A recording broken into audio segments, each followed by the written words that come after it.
Boa tarde, que a graça e a paz do Senhor Jesus Cristo seja com cada um dos irmãos. Mais uma tarde para darmos início ao nosso estudo bíblico constante no Evangelho de Marcos, um excelente discipulado para nós. Quanto tem sido edificante para a gente trabalhar com os irmãos este Evangelho, e muito bom ainda para podermos fazer com que em outro momento os irmãos possam rever cada capítulo desse, e aí sem qualquer outra dificuldade. E talvez não teríamos um tempo tão curto para fazer isso quanto nós estamos fazendo agora, né? Que Deus esteja ministrando esta palavra viva ao seu coração nesse momento, tá bom? Quero te convidar você a abrir a sua Bíblia, tá bom?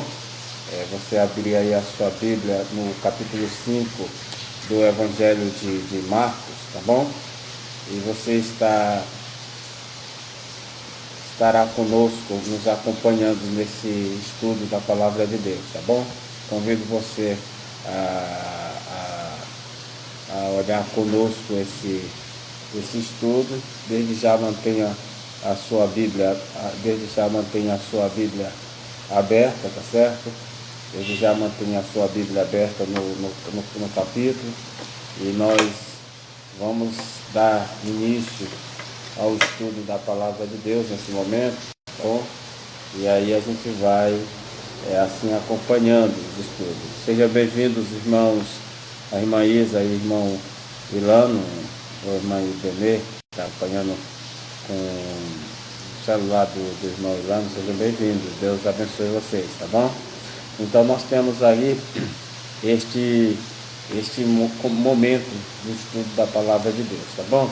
Eu vou só puxar aqui o texto novamente, Marcos capítulo 5, seja bem-vindo, irmã Isa, tá bom? Muito obrigado. Marcos capítulo 5, vamos ver se você consegue acompanhar a gente aqui com esse estudo maravilhoso da Palavra de Deus, que se encontra no Evangelho de Marcos capítulo 5, tá bom?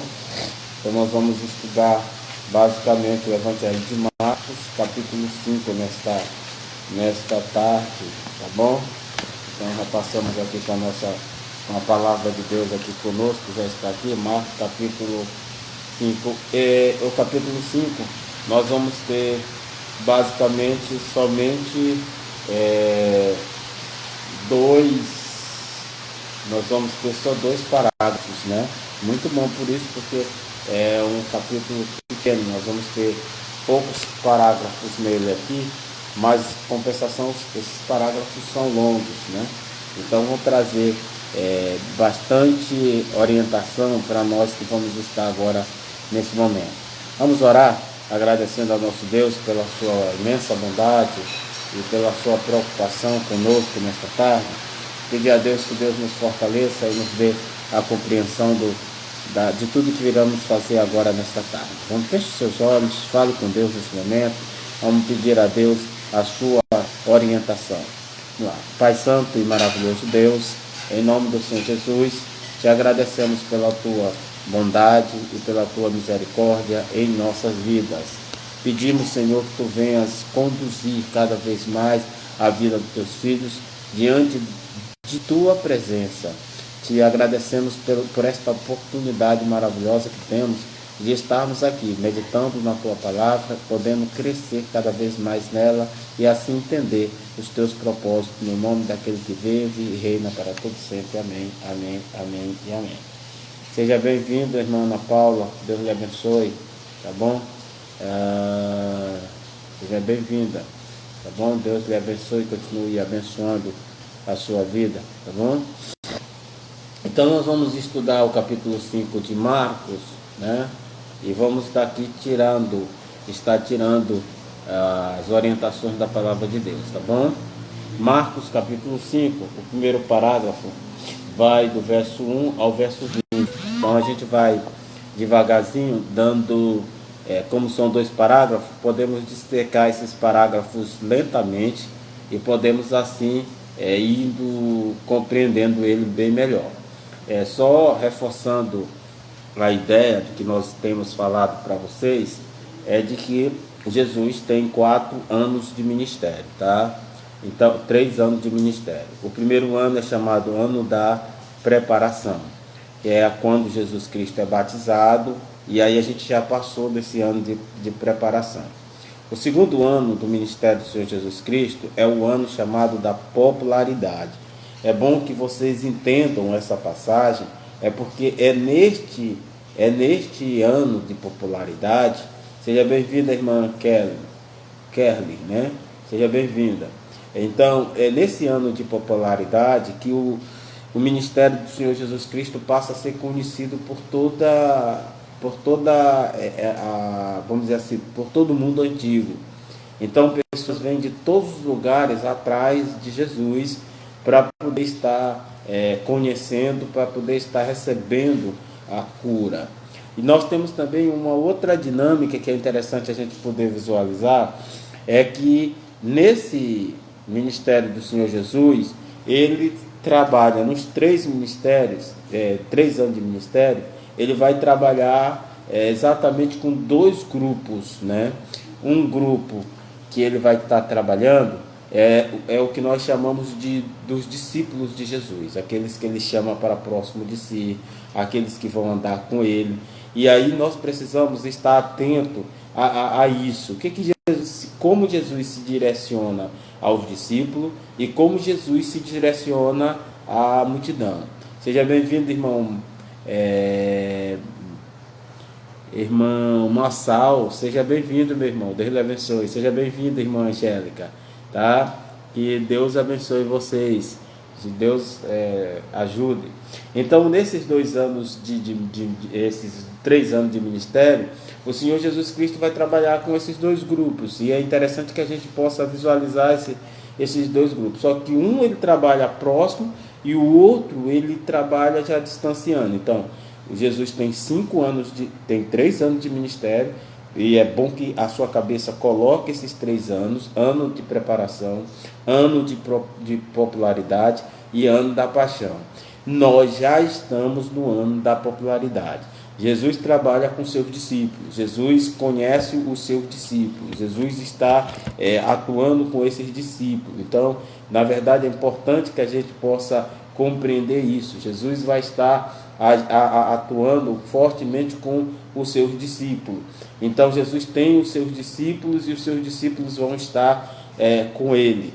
Então, ele vai dar maior importância aos seus discípulos. E dentro desses discípulos, é bom que a gente comece também a entender que Jesus vai começar a ter vai ter um maior envolvimento com esses discípulos. Seja bem-vindo, irmão Matos. Vai ter maior envolvimento com esses discípulos. Então é interessante que a gente compreenda o texto da palavra de Deus, para que a gente não crie nenhuma dificuldade acerca deste entendimento, tá certo? Olha bem o que diz o texto, começando a palavra de Deus, a interpretação diz: e chegando do outro lado do mar, às províncias dos Gadarenos, e saindo ele do barco, lhe saiu logo ao seu encontro dos sepulcros um homem com um espírito imundo, o qual tinha sua morada nos sepulcros, e nem ainda com as cadeias o podia alguém prender, porque tendo sido muitas vezes presos com grilhões, né, e cadeias, as cadeias foram por ele feitas em pedaços, e os grilhões em migalhas, e ninguém podia amassar. E andava sempre de dia e de noite,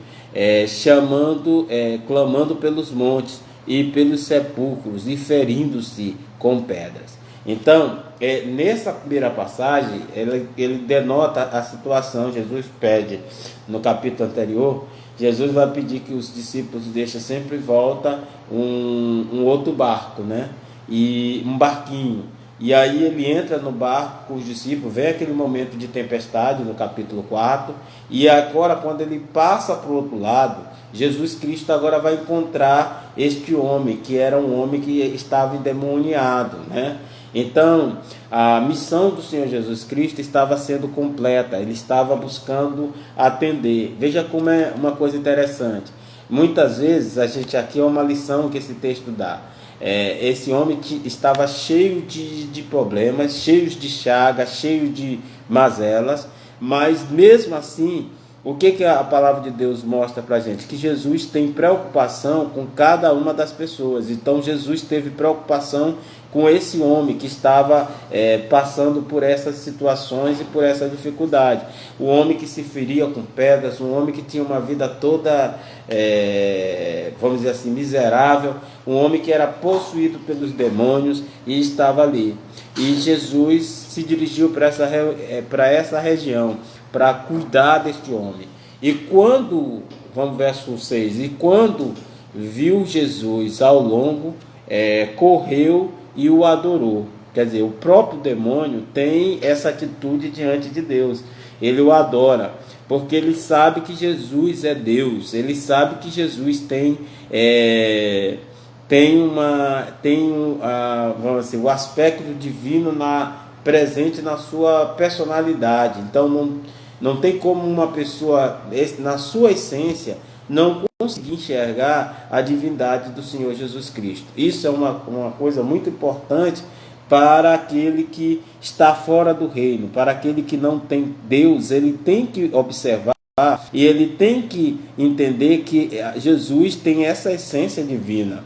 Então no verso 8, nós vamos ter essa ação, quando ele vai correr e clamando em alta voz diz: que tenho contigo, no verso 7, Jesus, filho do Deus Altíssimo, conjuro-te por Deus que não me atormentes.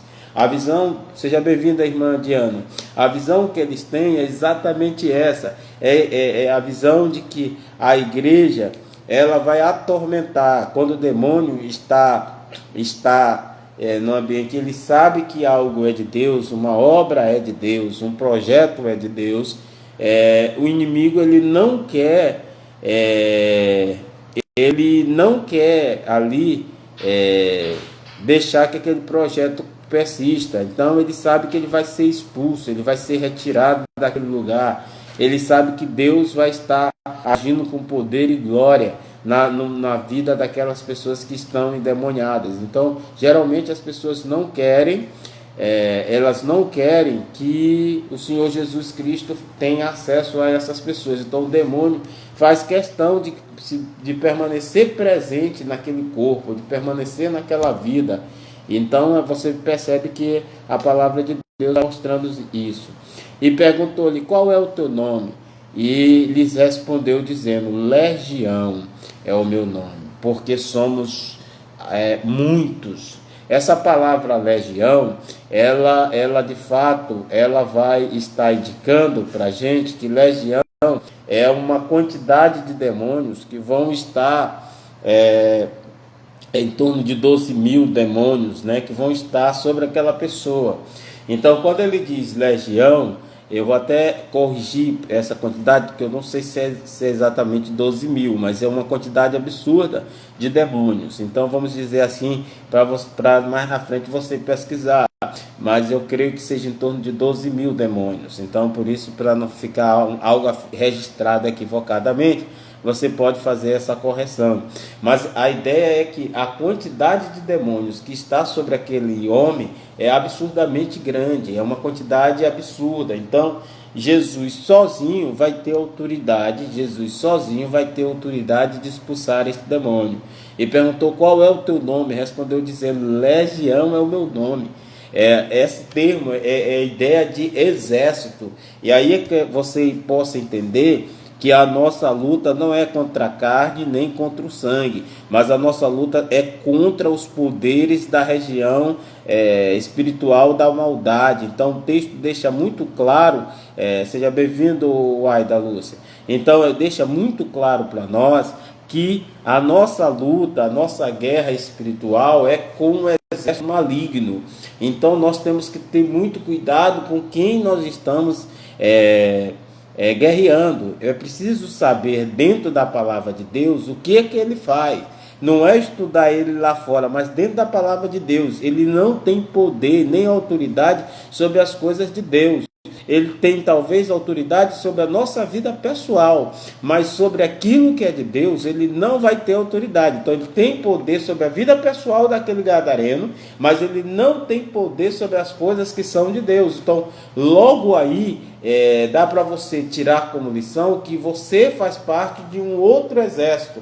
Você vai fazer parte do exército de Deus. Você vai fazer parte do exército que Deus opera, do exército que Deus cuida. Então por isso nós precisamos estar estudando, meditando e compreendendo a palavra de Deus. Então nós fazemos parte de um exército diferenciado, certo? Aí o que continua no verso 9, no verso 10? E rogava-lhe muito que não o enviasse para fora daquela província. Então o demônio ele tem uma área de atuação. Aquela legião queria agir naquele lugar. Muitas vezes ele não quer sair da sua família, né? Não quer sair de sua casa. Ele não quer sair do ambiente que ele está ali. Aquele seu parente que usa droga, que bebe, que é envolvido na prostituição, que está envolvido numa série de coisas, e você ali com aquele indivíduo, com aquela indivídua, ou com aquela situação pertinente dentro da sua casa, da sua vida. O inimigo ele não quer sair daquele lugar. Então ele roga, quando ele sabe que há o projeto de Deus, ele roga para não poder sair das coisas de Deus. Então das coisas que Deus fez. O homem é algo que Deus fez. A vida humana é algo que Deus de fato fez. Então ele não quer sair da vida das coisas de Deus. Ele quer ali destruir, né? Ele quer acabar com aquele indivíduo. E andava ali passando no monte uma grande manada de porcos, né? Então, aí diz o texto: e todos os demônios lhe rogaram, dizendo: manda-nos para aqueles porcos, para que entremos nele. Eles queriam estar atazanando alguém, né? A manada de porcos, coitado, né? Que estava ali. Então eles têm interesse de atazanar alguém. E aí a gente tem que ter entendimento que aqui, como há um diálogo com Jesus, ele vai estar pedindo para Jesus para ser lançado em algum grupo. Jesus vai atender, você quer ir para lá, mas ao final todos eles vão serem precipitados, vão ser levados à morte. Por quê? Porque a ideia é que Deus não quer eles no lugar nenhum. Eles acharam que entrando naquela manada de porcos, eles estariam se escapando, mas os porcos não aguentaram e foram precipitados.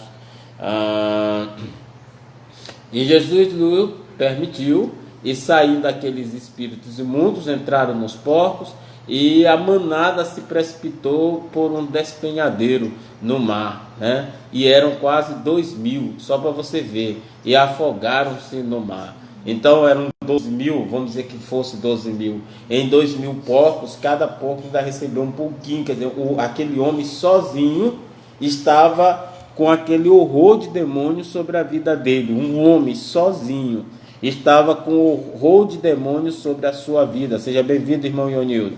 Então aquele horror de demônio em cima de um homem sozinho. Por isso, meu irmão, se apegue a Deus, se aproxime de Deus, né? Faça aquilo que Deus realmente deseja que você faça, tá? Não se apegue ao inimigo. Ele diz assim: e os que apacentavam os porcos fugiram e anunciaram na cidade, nos campos, e saíram muitos a ver o que era aquilo que tinha acontecido, e foram ter com Jesus e viram o endemoniado que tivera a legião assentado, vestido e em perfeito juízo, e temeram. E os que aquilo tinham visto contaram-lhes o que acontecera ao endemoniado e acerca dos porcos. e começaram a rogar-lhe que saísse dos termos, né? E entrando ele no barco, rogava-lhe que fora o endemoniado que o deixasse estar com ele, tá certo? Jesus, porém, não lhe permitiu, mas disse-lhe: vai para a tua casa, para os teus, e anuncia-lhes quão grandes coisas o Senhor te fez, e como teve misericórdia de ti. Tá bom? Seja bem-vinda, irmã Daíse. Deus lhe abençoe. Como Deus teve misericórdia, né? Essa passagem, ainda dentro desse parágrafo, ela dá uma noção muito esclarecedora para a gente. Eu queria chamar a atenção de vocês acerca dos ensinamentos da palavra de Deus, para você poder compreender com grande entendimento o que Deus faz, né? Então você tem aqui um homem que está endemoniado, encontrava-se endemoniado com os porcos. A multidão vai ver aquela situação, tem medo e pede para ele ir embora dali. Não queremos vocês aqui não, viu? Eu não quero o senhor aqui, quero pedir que o senhor se retire, né? O que o senhor fez aqui é muito perigoso. Nós nunca vimos isso acontecer nesta seara, nunca vimos acontecer isso neste lugar. Então, é uma das coisas que a gente tem. Mas interessante que eu quero chamar a atenção de vocês no ensinamento, não é nem isso. Eu quero chamar a atenção de vocês é que Jesus Cristo não tem medo de dizer não a ninguém. Jesus não tem medo de dizer não para as pessoas. Nós vivemos um evangelho que quando nós... E aí é uma lição que eu quero que você entenda. Quando você ouvir um não da parte de Deus e da parte daqueles que Deus está selecionando, porque Deus vai falar pela boca de outras pessoas também, você deve ter calma, você deve ter tranquilidade, deve ter sossego, né? Porque quando Deus disser não, a coisa vai se confirmar e a coisa vai acontecer. Nós vemos aqui o endemoniado pedindo: eu quero ir com vocês, me deixa ir com vocês. E Jesus Cristo vai dizer: não, fique aqui, tá? Dizer não muitas vezes para as pessoas é uma ofensa.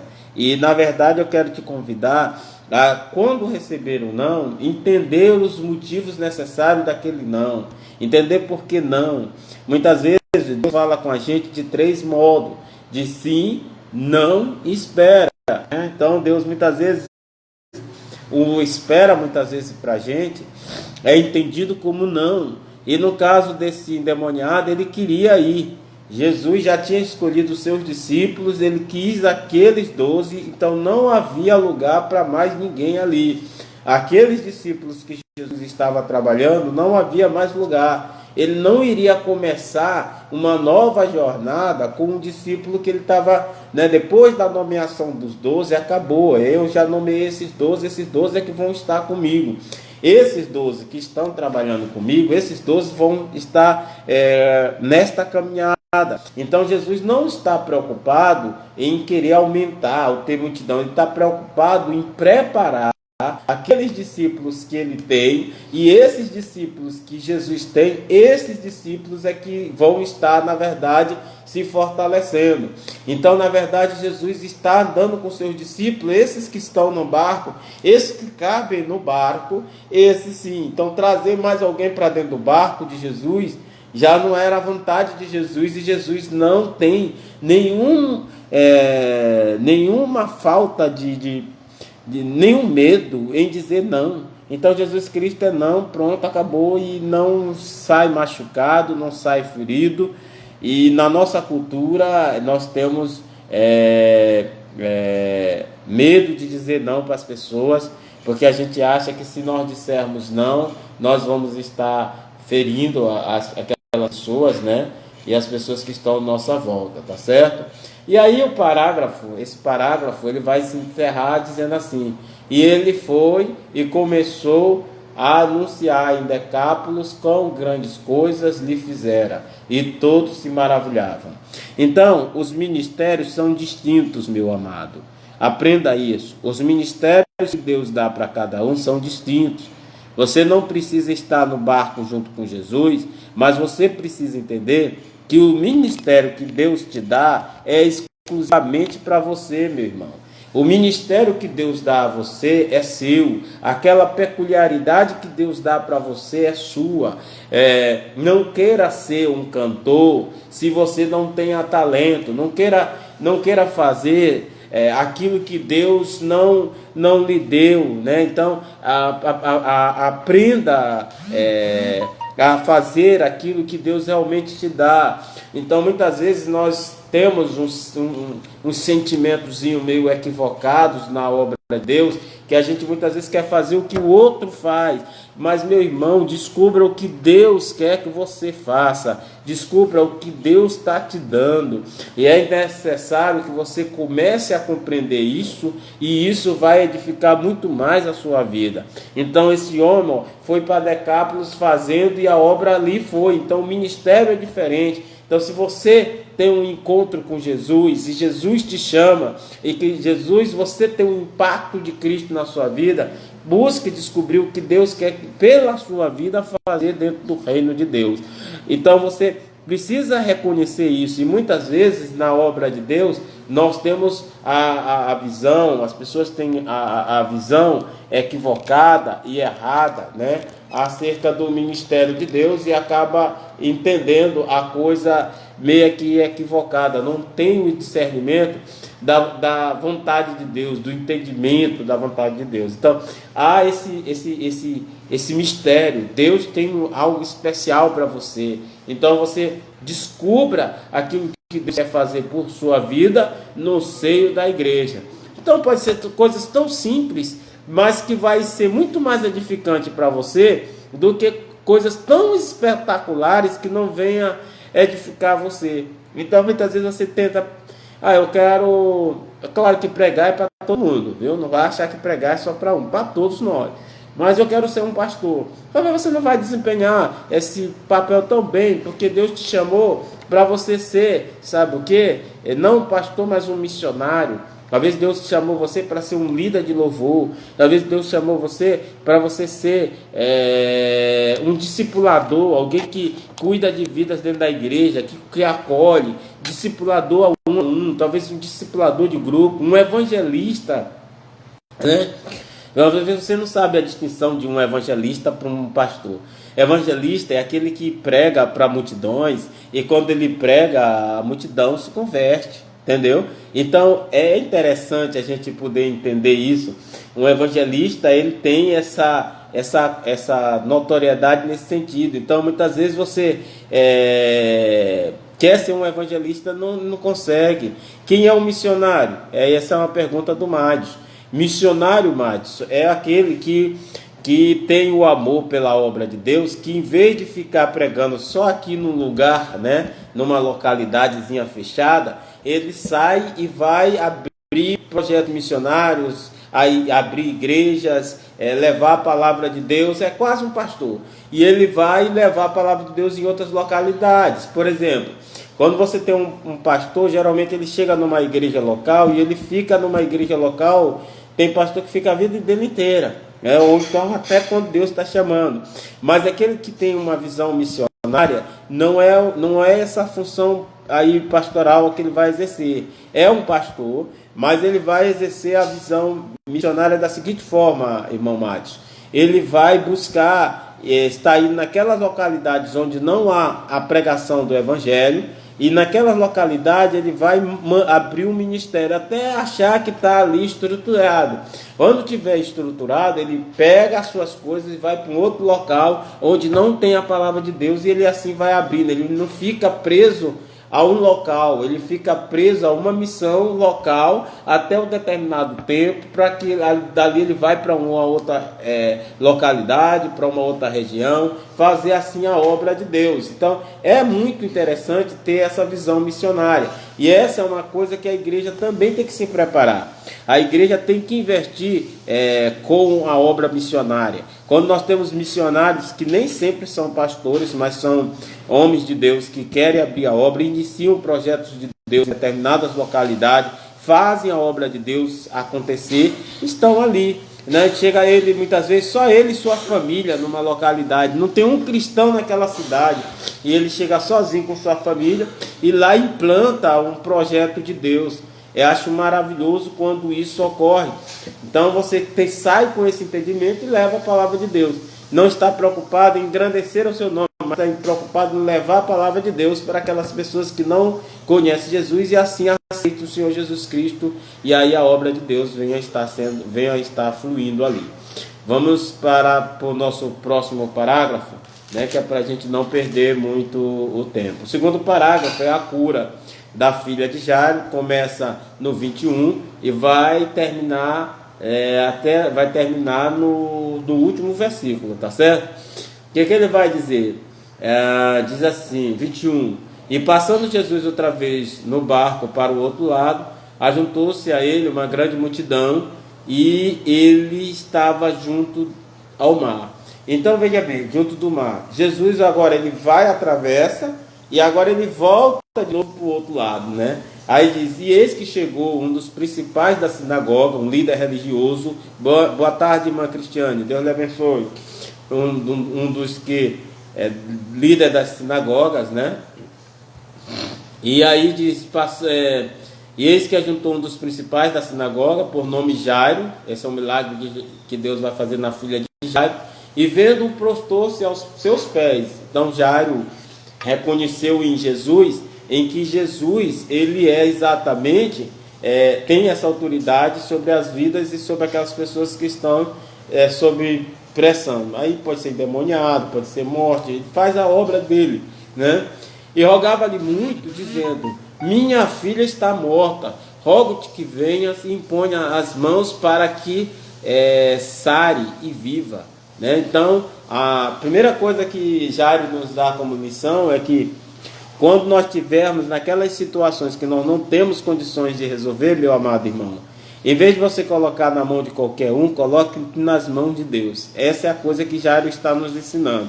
Jairo, em vez de colocar a filha dele na mão de qualquer um, a situação que ele não pode resolver, ele, mesmo sendo um sacerdote, ele vai buscar quem? Ele vai buscar Jesus, ele vai entregar nas mãos de Deus. Se Deus não quiser. Então, muitas vezes, as coisas, a gente pensa assim: Deus quer salvar todo mundo, vai salvar todo mundo. É claro que não é bem assim.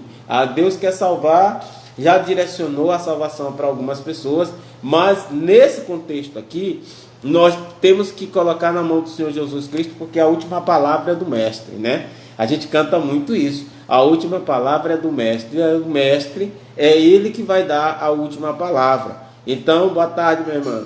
Então é Ele que vai dar a última palavra. Nós não temos que nos preocupar com outra coisa. Então colocamos nas mãos dele. Que viva, né? Que ele disse, e ela viva. Deixa eu ver se pulei aqui, 21. Deixa eu ver onde é, seus pés. E rogava-lhe muito, dizendo: Minha filha está. Aí o que ele vai dizer?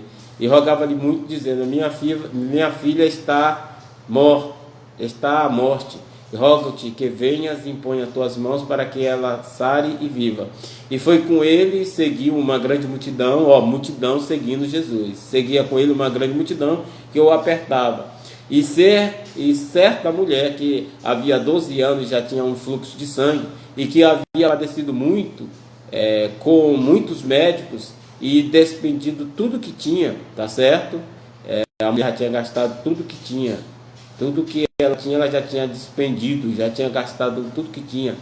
Nada lhe aproveitando isto, antes indo a pior. Então, nós temos uma outra evidente e clara situação no meio do caminho. Jesus é chamado para uma situação, e isso acontece muito no ministério. Você é chamado especificamente para fazer uma coisa, mas no meio do caminho vai aparecer outras situações e você não pode fechar os olhos para aquelas situações que aparecem no meio do caminho. Então nós temos um chamado de Deus, recebemos ali, então no meio do caminho vai aparecer muitas situações.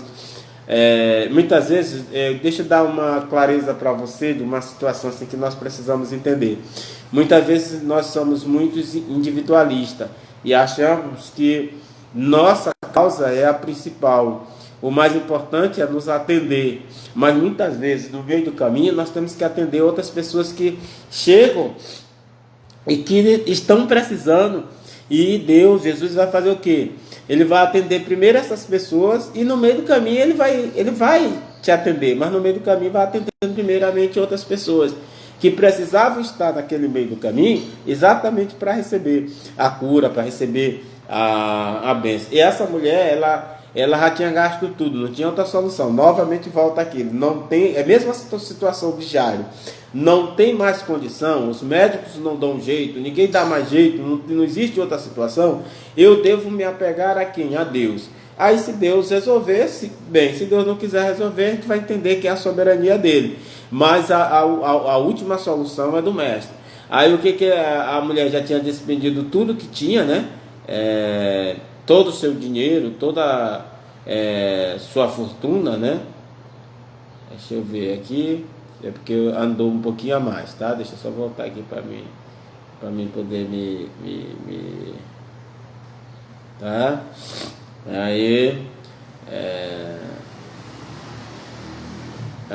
E aí a mulher já tinha gasto tudo, né?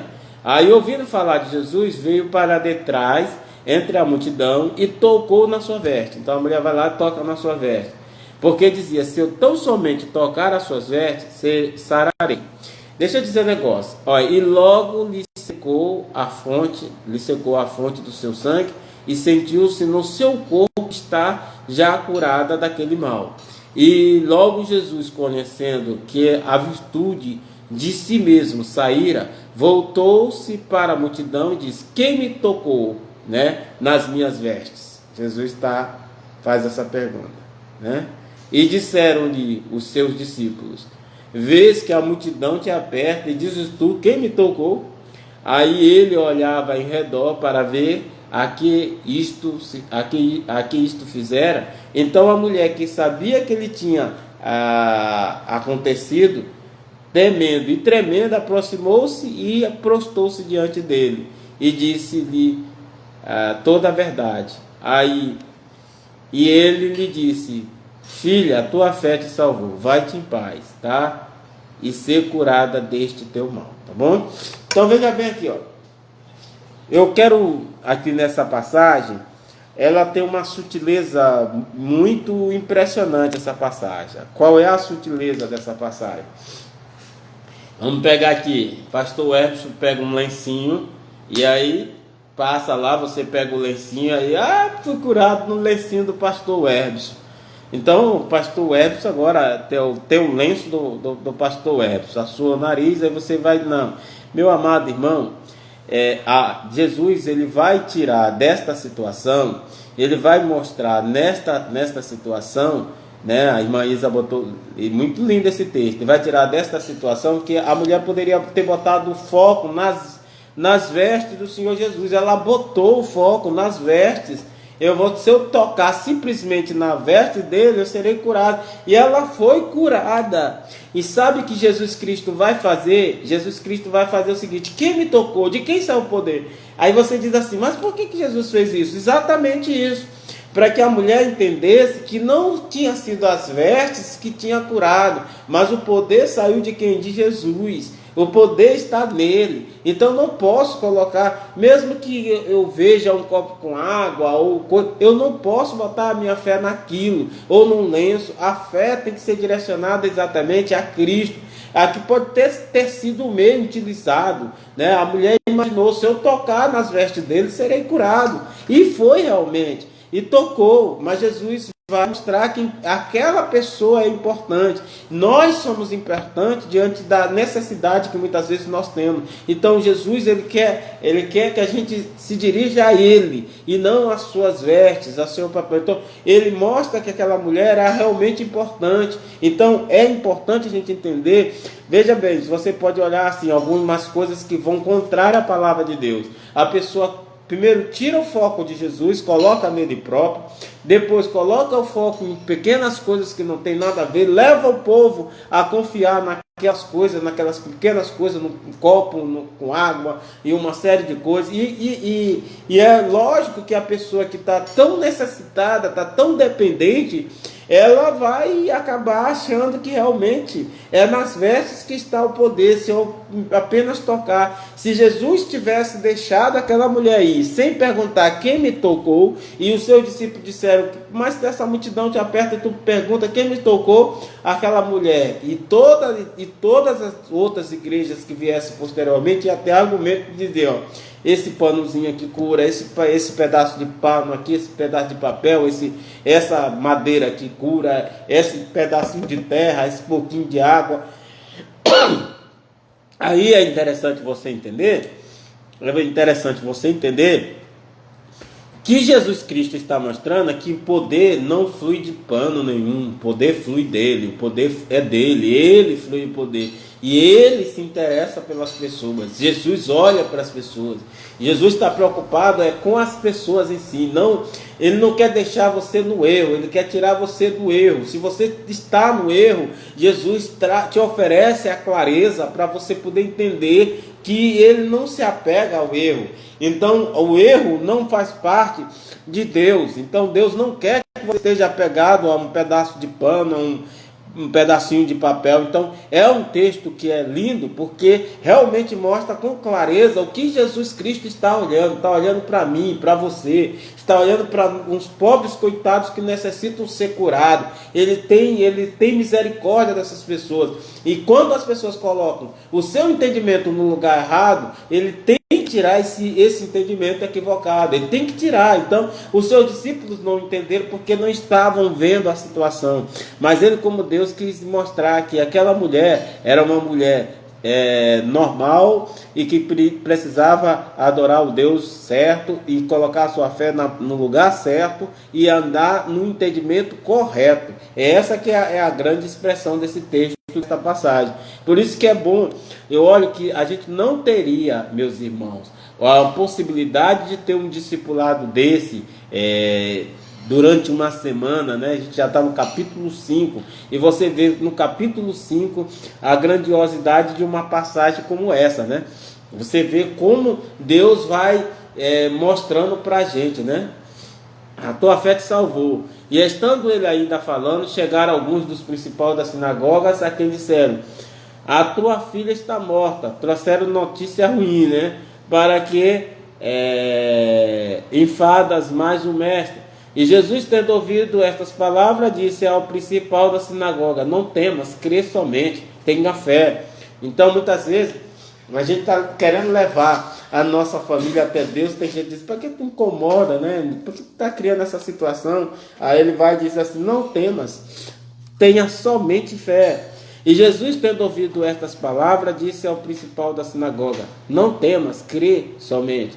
E não permitiu que ninguém seguisse. Ele parou no lugar e disse: agora todo mundo vai me esperar aqui, tá certo? Não permitiu que ninguém mais fosse. Aí ele, ó, como diz, não permitiu que alguém o seguisse, a não ser, olha aí eu quero parar aqui, filmeira dentro da igreja, né? A não ser Pedro, Tiago e João, irmão de Tiago. Ah, mas ele escolheu só eles três, por quê? Por quê? Meu irmão, seja discípulo do Senhor Jesus Cristo, tenha intimidade com Cristo, tá? Você vai ser escolhido, não se preocupe que Deus já lhe escolheu, já olhou para você, mas para determinadas obras, aquilo que a gente falou ainda agora, Jesus vai escolher. Nós vamos precisar de outras pessoas. Muitas vezes as pessoas, elas têm habilidade, elas se mostram mais compreensivas, elas se mostram mais necessárias naquele momento. Então Jesus olha para isso. Ele não está querendo aqui colocar alguém sobre a sua cabeça, não. Ele está querendo utilizar as pessoas que ele tem, as ferramentas que ele tem nas mãos. Então esses três homens naquele momento era importante estar lá, entendeu? E tendo chegado à casa do principal da sinagoga, viu o alvoroço e os que choravam muito e planteavam. Então disse-lhes: por que vos alvoroçais e chorais? A menina não está morta, mas dorme. E riam-se dele. Porém ele, tendo feito sair, tomou consigo o pai e a mãe da menina e os que com ele estavam, e entrou onde a menina estava deitada. Olha a grandiosidade. Vamos embora lá. é aquele momento de intercessão, né? Aí Jesus conhece, muitas vezes alguém não está preparado, alguém não está na seara da obra de Deus. A gente vai observando quem está preparado para determinadas áreas, searas, e Deus vai revelando isso para a gente vai olhando com os olhos nítidos e vai percebendo que há algumas situações que as pessoas estão preparadas e outras não estão preparadas para determinadas situações. Então nós temos que ter a humildade a humildade de chamar aqueles que nós necessitamos para estar nos ajudando, como a humildade daqueles que sabem, não fui escolhido, mas é porque eu não estou realmente preparado, esse momento não é meu, vai chegar o meu momento, Deus vai me utilizar, o pastor vai me utilizar, o meu líder vai me utilizar, né? E se colocar sempre à disposição do seu líder para servir. E aí deixar, se ele realmente não quer, certo que muitas vezes a gente tem aquele entendimento, eu não fui escolhido, eu não fui chamada porque eu não sou importante. Não se preocupe com isso. E esse grupo que estava aqui entraram, e aí Jesus mais uma vez vai mostrar a sua autoridade. Tomando a menina, no verso 41, tomando a mão da menina, disse, Talita cumi, que quer dizer, que traduzido menina, a ti te digo, levanta. Então aí Jesus ordena, dá ordens a meu respeito, ao teu respeito, ao respeito dessa menina que estava no leito de morte.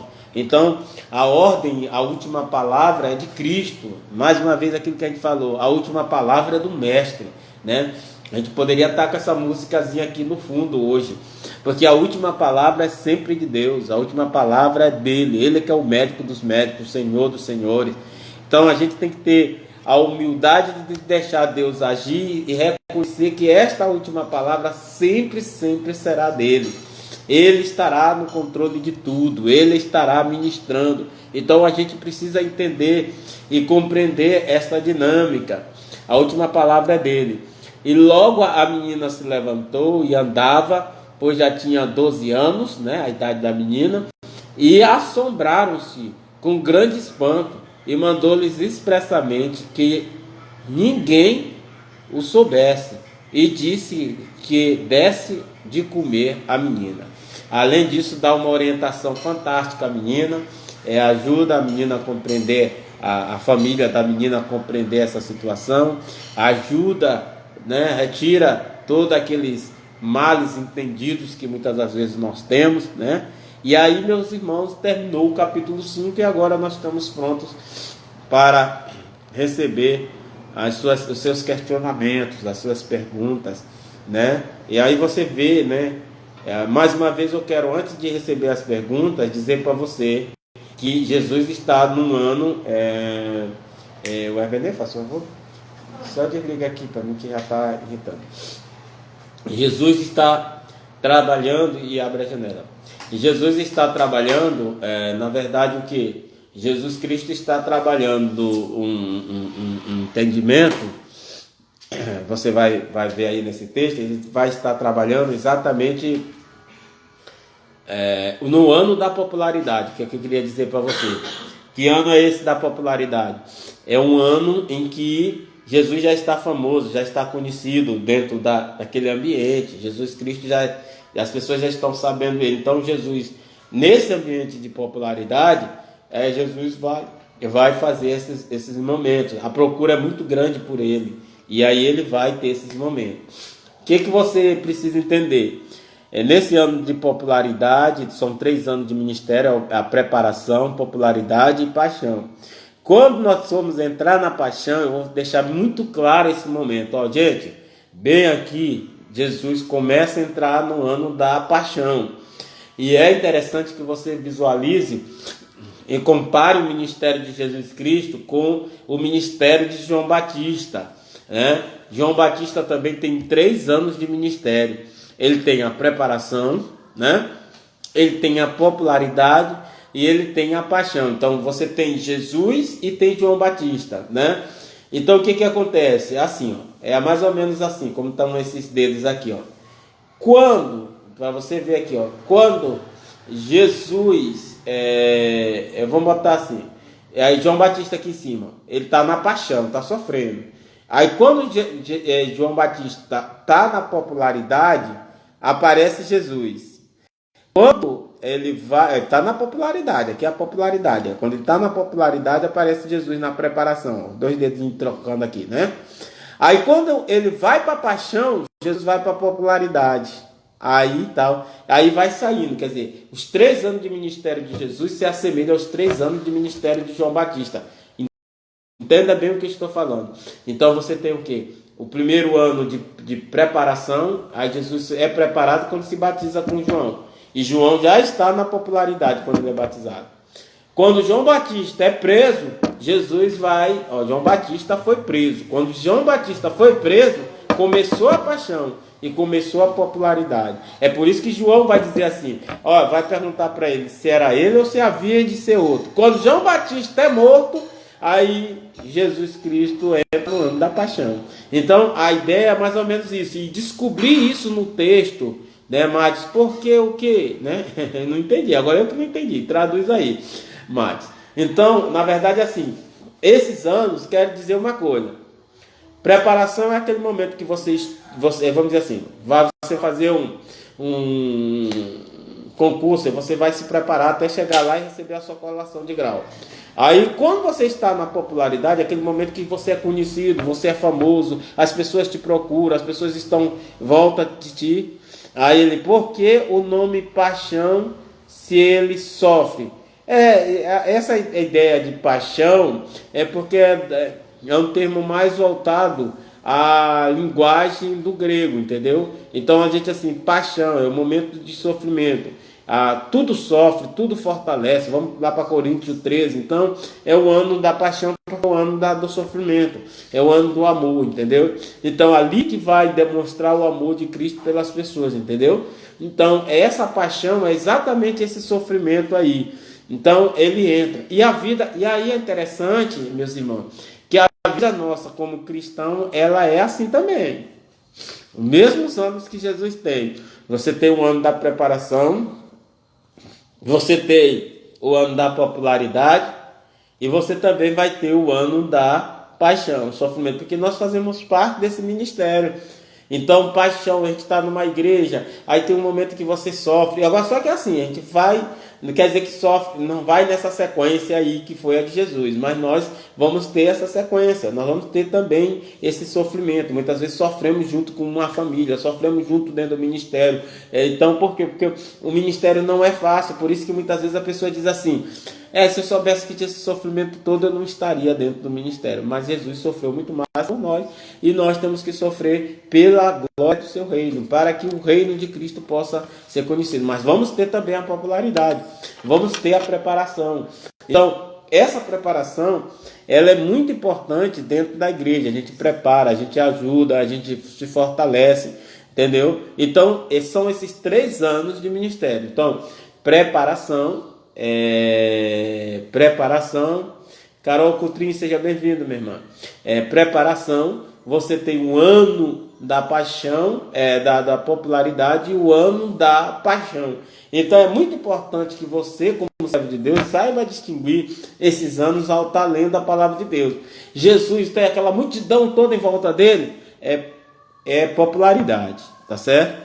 Quando a multidão começar a sair de perto de Jesus, eu estou lendo outro evangelho, pastor, estou lendo. Aí quando você olha lá na outra passagem, aí Jesus, as pessoas estão se afastando de Jesus, começou a paixão, começou o sofrimento, né? Então a obra de Deus, ela é mais ou menos assim. Então você está fazendo a obra de Deus ela alavanca, e tem uma hora que você começa a ver que a obra de Deus, as pessoas vão começar a se afastar de você, né? Então no evangelho, o evangelho, que são boas notícias. Quando nós falamos de evangelho, nós estamos falando de boas notícias. Ela é na verdade, o evangelho é, na verdade, essa notícia que nós temos que levar para essas pessoas. Então a gente tem que entender que nós vamos sofrer também por causa desse evangelho. Vamos tem hora que vai estar tudo tá flores, né? Tudo está assim maravilhoso, tudo está lindo, né? As coisas estão perfeitas e aí alegra muita gente. Aí de repente a gente cai sobre o sofrimento novamente porque aquilo que parecia que estava perfeito agora não está tão perfeito assim e aí as coisas não estão andando. Alguém tem alguma pergunta? Vamos lá, lance sua pergunta aí, irmão Adson. Estamos aqui para lhe tirar suas dúvidas. Então, você tem. E aí, a questão dos objetos. Eu acho que isso aqui, gente, foi a coisa mais importante que eu vi nessa lição hoje para vocês, que foi a questão da mulher do fluxo de sangue, né? E toda a lição foi nesse contexto. Jesus é quem dá a última palavra. Primeiro lá com a mulher do fluxo, com o endemoniado, ele que dá a palavra, ele dá a palavra de expulsão, ele que diz, sai, né? Jesus é que dá a última palavra quando diz, eu quero ir contigo, não, fique aí. E aí a gente entender que nem todo mundo é para estar no mesmo lugar. As missões são diferentes, a obra de Deus é diferente. O que você faz, o que eu faço, o que o irmão Ionildo faz, o que a irmã Isa faz e a irmã Angélica faz, tem que ser coisas diferentes, mas nós todos temos que estar trabalhando na obra de Deus. Seja bem-vinda, Williane, né? Então a obra de Deus, nós fazemos a obra de Deus e nós temos que entender isso. Jesus nos chama para uma obra e a obra que nós vamos fazer é dada a cada um pessoalmente. A minha missão é diferente da missão do irmão Madison, é diferente da missão de qualquer uma outra pessoa que está aqui. Então nós temos que entender essa missão que nós recebemos de Deus e entendermos que Deus está agindo de uma forma interessante. Então alguns são chamados mesmo para sofrer, como Jeremias foi chamado para sofrer. Outros são chamados, né? Muitas vezes você acha assim, a obra que alguém recebeu foi mais especial porque parece que é mais vitoriosa. Se nós olharmos a obra de Jesus que foi morrer na cruz do Calvário, a gente vai dizer assim, então Jesus e Davi, se compararmos Davi, que foi um rei guerreiro, que lutava com todo mundo, matava todo mundo, esfolava, fazia e acontecia, e olharmos a de Jesus, que foi levado por um matador e para ser crucificado, nós vamos dizer assim, então Davi foi muito vitorioso e Jesus foi um derrotado. Mas na verdade a vitória de Davi, ela se concretiza na vitória de Jesus. É a vitória de Jesus que traz de fato vitória para todos nós. É a vitória de Jesus que nos dá a vitória. Então, o que parece, Deus é assim, aquilo que parece ser uma derrota, Ele transforma numa vitória. Porque o corpo de Jesus não viu desintegração, o corpo de Jesus não entrou na putrefação. Já o corpo de Davi, mesmo guerreando, matando todo mundo, está lá o túmulo dele, os ossos dele, né? Já de Jesus não viu a morte, não teve força, a morte não teve poder de retê-lo ali, e ele vai mostrar que ele é poderoso, a vitória está nesse ato. E outro detalhe mais importante ainda, é que quando Jesus morre, ele derruba todas as teses do inimigo, do Satanás, que queria tanto matá-lo. Procurou em tantas atitudes tentá-lo destruir, né? Tentou destruir em todas as situações possíveis, né? E ele tentava destruir em todas as situações possíveis. Mas o que a gente observou? Que ele não conseguiu. Mas quando chegou no tempo de Deus, no momento de Deus, na hora que Deus determinou, aí sim, as coisas só acontecem no momento e na hora de Deus. As coisas só vão acontecer em conformidade com aquilo que Deus tem determinado. Amém? Vamos orar? Tem mais alguma pergunta? Queria agradecer a presença de todos, né? Hoje à noite nós teremos culto de adoração. Claro, gente, esse aqui não é um culto, nosso culto de adoração. Isso aqui é uma live de discipulado que nós estamos fazendo todas à tarde. Nós vamos acabar, já estamos no 5º dia hoje. São 16 dias, é o Evangelho de Marcos completo. Para quem tem curiosidade de ler a palavra de Deus e estudar o Evangelho de Marcos, tem uma oportunidade extraordinária de estudar, de ler o Evangelho de Marcos conosco. A gente já lê ele aqui. E além disso, você pode ler sozinho e depois pegar esse estudo que nós estamos fazendo e tentar entender. E você poder estudar esse evangelho desta forma vai abrir muito a sua mente para os demais evangelhos. Glórias a Deus por tudo, porque Deus nos forneceu essa oportunidade, tá certo? Se não fosse assim, agora à tarde eu estava trabalhando, estava fazendo outras coisas, e que isso aqui não é outro trabalho, não deixa de ser um trabalho, mas estaria envolvido em outras situações. Glória a Deus, porque Deus nos dá essa bênção maravilhosa de compreender a sua vontade. Vamos agradecer, vamos orar? Pai Santo e maravilhoso Deus, somos gratos pela tua bênção, nos leva para os nossos lares. Amém.